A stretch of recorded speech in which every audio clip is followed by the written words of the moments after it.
anything for yourself, if you haven't been working on all the goals that you had set out. Now, I don't know about many of those because many of us probably thought that we would, perhaps been able to do something like, lose weight, right? So we were going to join a gym. Is that one of the things we said we were going to do? Yeah, we definitely said we were going to join a gym. We also said we were going to work out more. Look at me. Right? Where? In your apartment? You can't jump on all 15 floors. It would probably cause the building to shudder, right? So you can't work out. We can't go to the gym. You're probably trying to go for a walk in the park. Can't do much of that either because you don't want to be contaminated or spread the virus because you could be asymptomatic. That means you're not showing any virus, but you could be passing it on to others who are more vulnerable.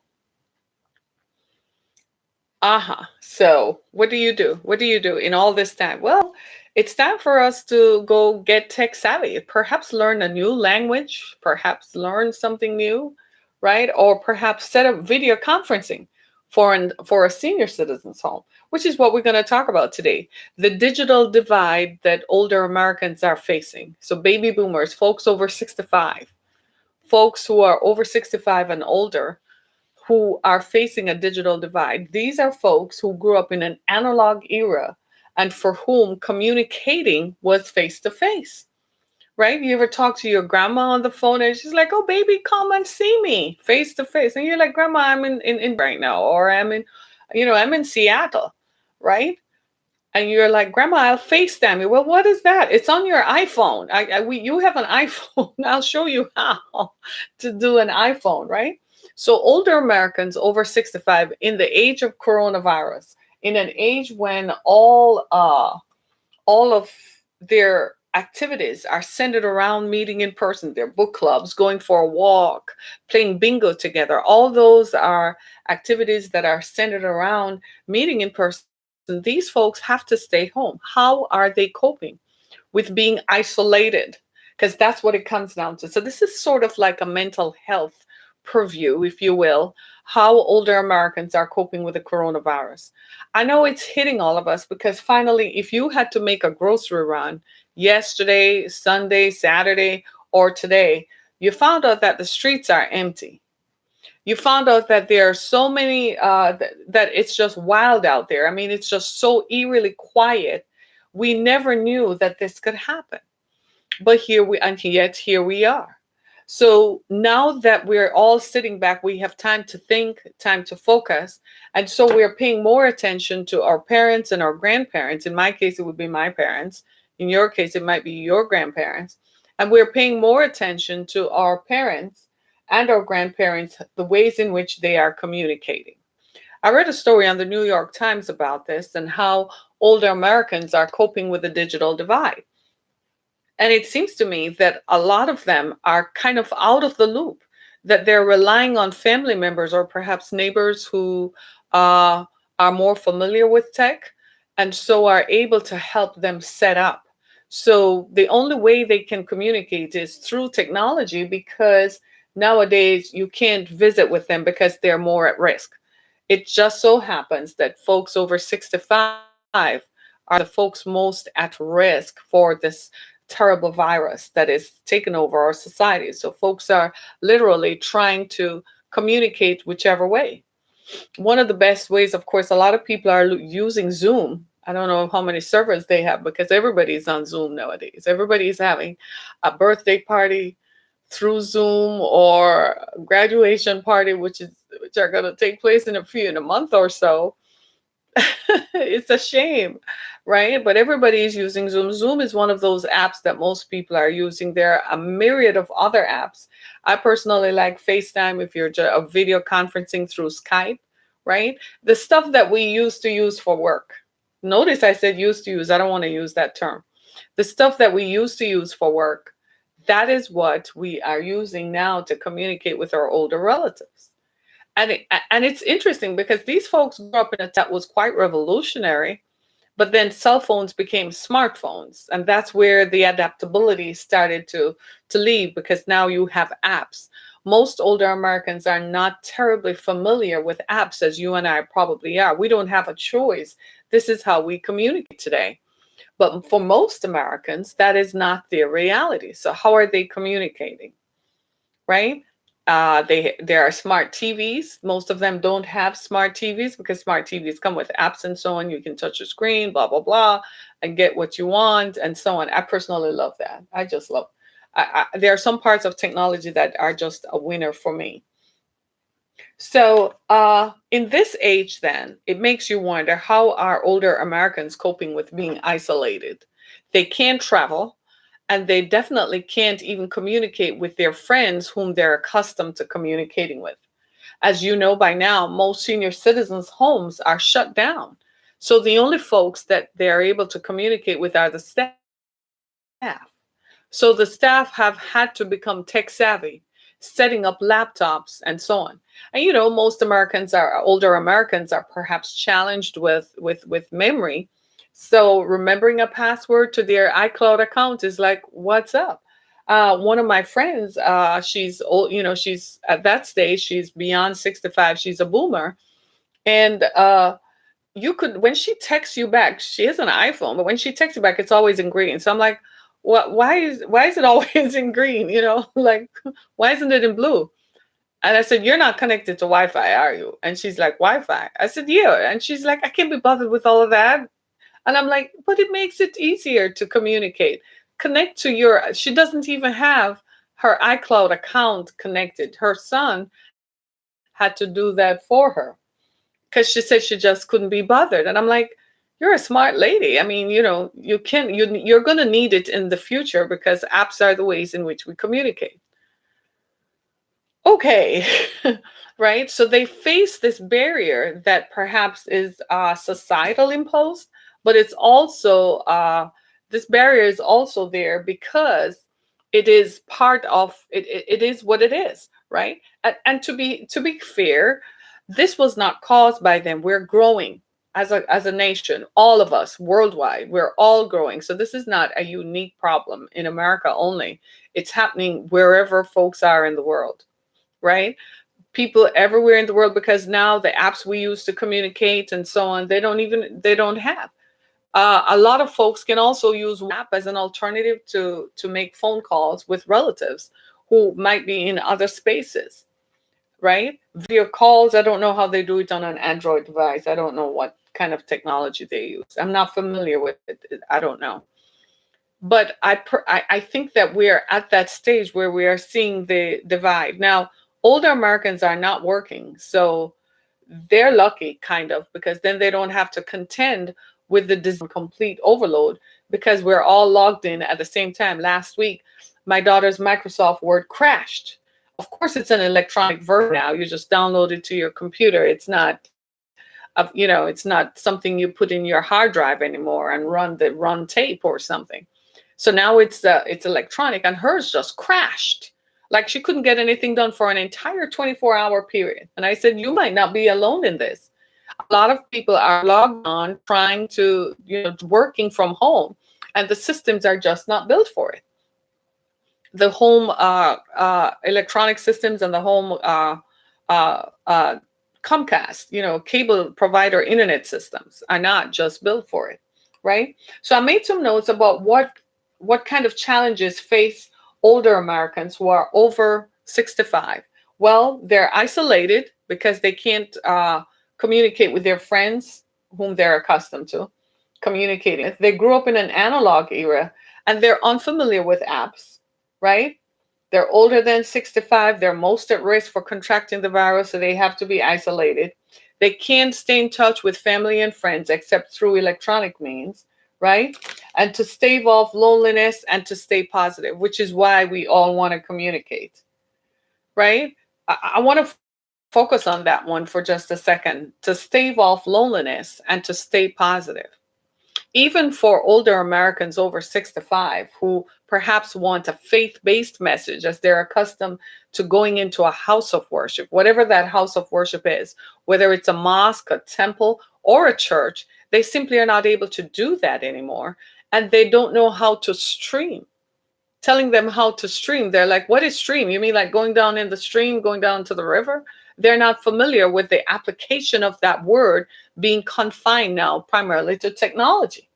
So they don't know how to do that. In fact, I had a conversation with my neighbor, and I was asking her, how is she going to, what is her church doing about them not being able to go in? And she says, well, the pastor said he was setting up streaming. And I was like, he must only have, senior members in his church, because by now he should be streaming on YouTube, right? So the pastor was figuring out how to stream so that they could all have access. So initially she said some people were going to gather at some other houses. And I was like, but we're not supposed to gather in groups of 10. I would strongly not advise all of you to get together in a group, right? So since then, that's a reminder. I probably should check in with her to find out if they're streaming services now. But at the time, this was in the middle of March, they hadn't started, her church was thinking of streaming. So these are the challenges that are facing older Americans. We don't want people to feel isolated. And this is good for all of us, because if you feel isolated, then you are going to not feel some positive vibes. This is why I tell everybody, pick up your phone and call someone. Check in on someone. Text somebody to see if they're available to chat, and just call and shoot the breeze. Just yesterday, I checked in on one of my donors who consistently donates to the Exodus Foundation. And I checked in on her because she sent me a text. Whenever she sends me a text, it's usually a way to start a conversation.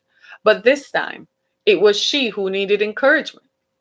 It was she on the other end of the phone who feared that she were over 65. So they were very worried that having come in contact with anybody would that necessitate them going for a test, for the corona test. It has become the most dreaded test ever, right? And so it was she who needed, and she was really raging at the rails, like, I can't believe I'm stuck. I just want to run up to Home Depot for a little bit. There's that social factor of just getting in your car and driving out and going to do something. And I'm like, yeah, I know exactly how that feels, because when I had to stay in, I've been out of the house in the backyard and so on, but I haven't walked. I haven't gone to the store in a week since last Monday, because I really do not want to expose myself. I can't begin to tell you what that feels like. You do know that Monday was my self-care regimen day. Every day, every week, I have learned since mom's death, since my mother passed, I have learned one of my coping mechanisms is to isolate a day when I go out to provide myself with some self-care. It's integral to me coping with her loss. It was a great loss for me, right? And so Mondays, even after my podcast is done, I would do nothing else. I don't schedule anything else for Monday. I don't want to talk to anyone. I can't do anything. I would go to my I would go and perform some self-care. I kid you not. Guess who couldn't do that yesterday? Self-care took place at home. So I went into my closet and I looked at all the stuff that I bought over the last year. That's what I did. And I said, thank God that I could put on a fashion show, literally. Mm-hmm. I could put on a fashion show. Seriously. And I had to just focus on that. And you can't eat this stuff away. We're not going to be able to eat this stuff away. So you can't bake enough cookies, bake enough cakes, eat as much as you can. It's not going to make it go away. The only thing that is seriously going to help this is to walk through it. We're going to have to hold each other's hands virtually and walk through this one. So for older Americans over 65 who are challenged, it means more phone contact. We're going to have to teach them how to FaceTime. We're going to have to help them set up Zoom, buy a computer and send it to them, or get them a tablet, because tablets are easier. You just touch the screen. So send them an iPad that they can connect to their internet, call them on the phone and show them how to walk through it. Or if they're in an assisted living facility, have the staff there set it up so that you can FaceTime them even at dinner time. And if you have young children and grandma and grandpa are in a nursing home, let them read bedtime stories to the children. It's a good memory to have, because we can't go to see grandma right now and grandpa because you are likely to make them ill, right? So set up FaceTime real quick, set up Zoom, set up other apps to communicate. And that is good for most of us. Even for some of us, have you been FaceTiming your friends? Have you? Seriously? Have you? Have you FaceTimed your parents? Have you FaceTimed your cousins, your sisters, your brothers, your nieces, your nephews, your friends, your coworkers? Stay in touch. It helps to keep you positive and to keep you going, right? Just checking on people. Say, hey, how are you doing? I'm just checking on you. How is it going? And just checking on folks. It's important to do that because it helps us all to stay positive. It helps us all to feel better about ourselves, because there is a time where I've cooked enough. If they ask me to cook one more thing, I swear I'm going to hide. Can I come over and hide somewhere? Because I have been cooking like crazy. I mean, I was like, I made dinner Friday, Saturday, Sunday, and yesterday I had to make tacos again. I was like, I'm over this. I'm done. I'm over it. Right? Cooking constantly over and over. I'm like, what's with the cooking, y'all? What's with the cooking? I can't believe it. Right? And so there's a place where you can't cook anymore. You've done everything that you can. My daughter helped me to write a grant. I've written 2 grants in the meantime. Right? Still working on everything else. So stay positive. It's very important for our health and well-being. If you are stressed, you're reducing your immune system's chances of staying healthy and to stay off a virus. You don't want to be stressed, so don't worry about anything. And tell your older folks, don't worry about anything, because believe it or not, they're worried about you. Your parents are worried about you and the grandchildren. Can you believe that? When you call them, you can hear the worry in their voice. They're worried if they will see you again, if they will see their grandchildren again. They are worried. So stay positive. Set up a time when you call them every evening. It does not hurt. Set up a time when you call them to talk to them and keep them up to breast on what you're doing. It keeps them involved in your life. Tell them you're working on this project for work or whatever it is. Get into the details of it, and it helps them to stay involved. It does help. Tell them what you're working on. I'm actually, just before I came on air, I saw something on my Twitter feed where this guy was playing a musical about the coronavirus and how we're all coping with it. It's stuff like that you can send to your parents that will give them a good laugh. It gave me a heck of a laugh. He made fun of it. I mean, it was hilarious, right? It's stuff like that. I mean, think about it. We can't even have our late night comedians anymore. You remember how we used to like watching Fallon or Colbert or whatever? Or what's the other guy? He's hella hilarious. Really hilarious. Trevor Noah and so on. You can't even watch those anymore. I think they're online now. So imagine that. So we have to find different ways to make fun of stuff and to stay positive. I'm not normally a hilarious person. I mean, I don't give jokes. I don't know how to make jokes. It's something I'm working on it. I'm actively working on it. But we have to stay positive, right? It's important that we maintain a positive headspace and a positive mindset. I've told my children, no negativity. We're not going to talk about how this could have been avoided or that could have. No, we're going to talk about we believe God, that God is going to take us through and that we're going to come out however long it takes. I am hoping that it doesn't take long. I'm hoping everyone is staying home and not, making it more difficult for the rest of us. The more we stay home, we can flatten the curve, as they say, and we can slow the virus down. No, we're not going to pay attention to the second wave that's happening in China. We're not going to do that. We're going to focus on this thing. And one of the ways to cope with this is to tell our parents and grandparents to what? Stay in the moment. Don't worry about tomorrow. Yeah, we can plan to come and visit you, but I'm not sure of the dates yet because of work. You see what I mean? So make plans for the future, but make no specifics. So don't give specifics like, yeah, we're gonna come out for summer because summer looks shot to be between me and you. Like seriously? How can we not have summer? That's not ringing true for me. Summer. We gotta have a summer, right? Right? And cook some comfort food. I've been making a lot of comfort food. Look at me. You're all looking at me. Seriously. I've been cooking a lot of comfort food. Don't worry about calories. Still do your workout. We can, even if you live on the 21st floor of an apartment building, you can walk up and down the stairs, but you would have to wipe down the stair rails and the doorknobs and so on. But every now and then, just go up and down one or two flights of stairs, spray some disinfecting spray but prior to going down, so it disinfects the hallways and stuff.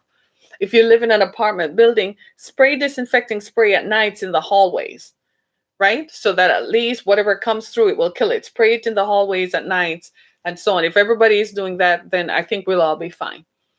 And if you can, just do some yoga stretches. Just lay down on your living room floor and do some yoga stretches. And perhaps it's going to teach us all to be more communal, sort of, that we recognize that we're a community, because we just go into our homes, shut our apartment doors, shut our blinds, and we in our own little world. Well, probably it's time to start opening your blinds up, opening your balcony doors open, and look outside and say, hey, world, anybody out there? Is anybody out there? And start having a conversation. Maybe we start having balcony parties like they were doing in Italy, right? But communicate with our older folks. Communicate with them. They can't come out because they are more susceptible to these viruses, but we can talk to them. Set up stuff where they call in at a certain time and stuff like that. And moving forward, though, we recognize that that generation, the greatest generation, the boomers are after the greatest generation. The greatest generation lived through World War I and World War II, right? Boomers were born World War II-ish, after World War II, right? We perhaps now recognize how much we have left them out. As a culture, we're not accustomed to obtaining advice from our seniors. We kind of, as soon as they get old, we push them away and say, well, you have dementia, you can't remember anything. Whereas in other cultures, we actually spend time with them. Spending time with them is an impartation. And they actually have a lot of wisdom to impart to us, especially about people and relationships. They can tell you some stuff. They've probably seen more stuff than we care to recognize. As you can tell, I'm missing my mother. I'm wondering what she would say at a time like this. Yes, I miss her wisdom. Sometimes when I encounter situations that are challenging, I often reflect back on what would mom say about this? What would mom suggest that I do? I want to hear her voice. I want to hear her saying, it's going to be all right. But in the absence of that, I have to channel me and believe that God is telling us that it's going to be all right. This is a time when we have to find our faith. This is a time when we have to reconnect with our fundamentals. What do we believe? Do we believe in faith? Are we going to believe that this is going to work out for our good? Regardless of the situation and the circumstances, regardless of how it feels, I want us all to focus on this one thing. We are going to get through this. We are all in this together. We have never seen our country grind to a standstill. We have never seen our country shut down. We feel vulnerable. It's something Americans are not accustomed to feeling because, hey, we're the big bad ones on the planet. We're the big bad guys. We got the this, we got the that. And now we are feeling vulnerable. If we feel vulnerable, how do you think the rest of the world feels? We've always been the city on a hill. We have always been whom the rest of the world looks to. And now we have closed our borders. We have shut down our economy. And we have stopped. We're seeing our healthcare system stretch to its capacity. How do you think what is the hope for the rest of the world? If we're not the city on a hill with our lights on, blazing and shining, how do you think the rest of the world feels? So we've got to stay positive. It's not just for me, it's for everyone else.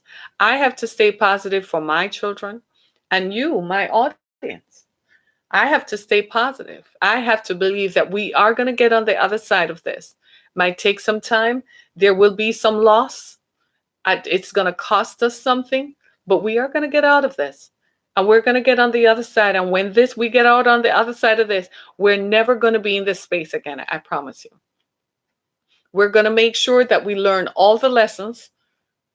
We're going to write all the manuals, and we're going to make sure that we never go through this again. This is something we did not plan for. This is something we did not see coming. We have all the manuals on every possible kind of war maneuver that there could be.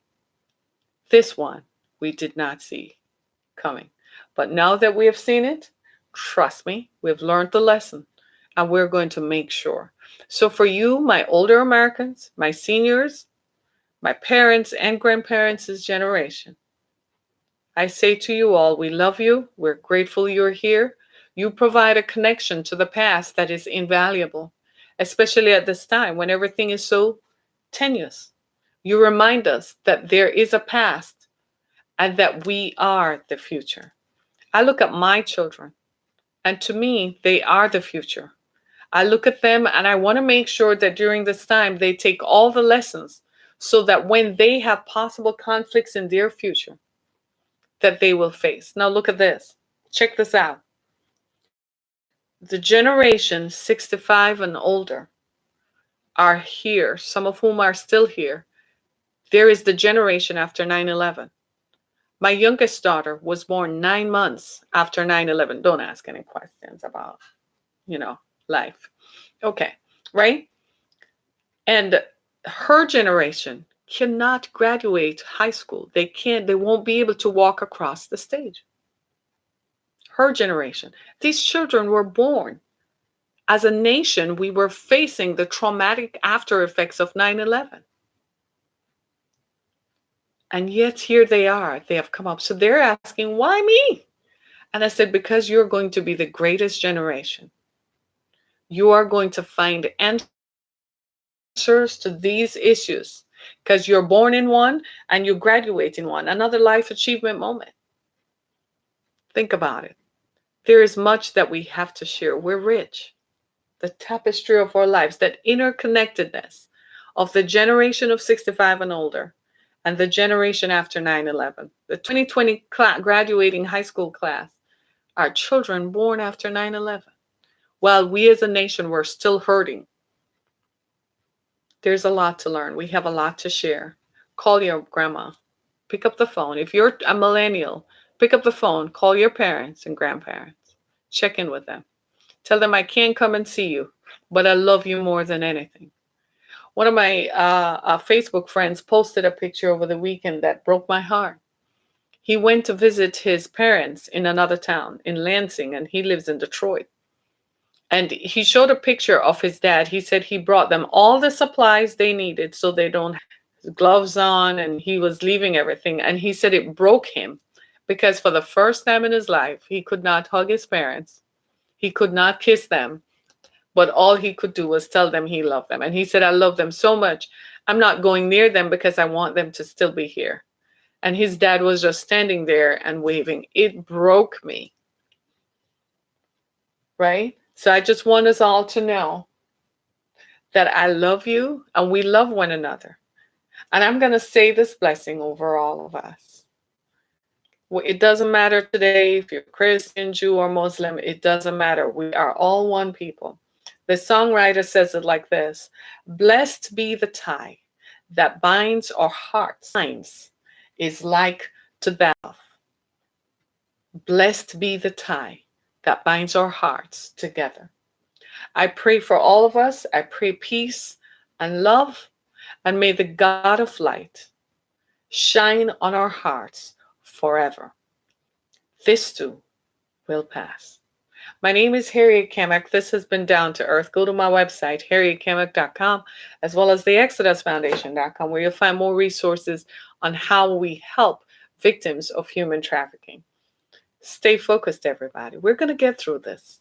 We're all in this together, and it's going to be okay. Just give it time. It will be okay. Thanks so much for joining me. Go to my website as well as go to my page on Anchor FM. Good morning. As well as go and listen to my previous podcast. Share this podcast. It's 30 minutes of love and light. Thank you so much, everybody. Be blessed. Hey, y'all.